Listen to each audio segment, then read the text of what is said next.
आम जनइलु ये जो राखालगुड़ा गाँव में जो वयस्क महिला माँ जघन्य हत्याकांड कर बंगाली समाज बिल्कुल समर्थन करू नथिला एबे भी करू नाही आगामी दिन रे भी करिवो नाही ता पछरे जो माने अछंती जो माने हत्याकारी अछंती दोषी अछंती ताकू प्रशासन खोजी बाहर करी अति सत्तर ताकू कठोर रु कठोर दृष्टांतमूलक शास्ति दियंतु एवं समस्त जनसाधारण को जनांतु आउ से जो हत्या को केंद्र करी तापर 7 तारिख दिन एवं 8 तारिख दिन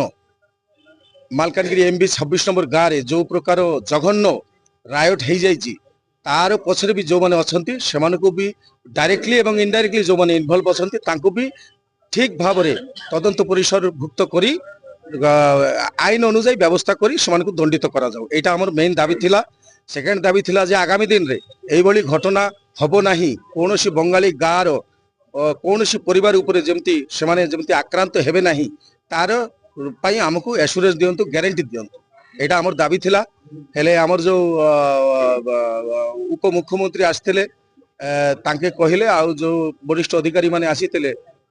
भुवनेश्वर से माने कहिले नाही आपण माने निश्चिंत रहंतु हारदार आ गोटे घरे भी किछि हबो नाही सेति पई आपनकर सुरक्षा प्रदान करबा हमर सरकार रो दायित्व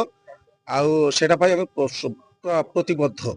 आमे ताको कथा को मानिलु आमे सम्मति जणे की भारी आस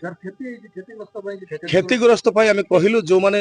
जो क्षति हेची सेटा सरकार तरफ रु कंपनसेशन देबे बोली उप मुख्यमंत्री घोषणा कर जो माने वर्तमान अछंती जो माने गोटे खंडे लुगारे अछंती सेमानकु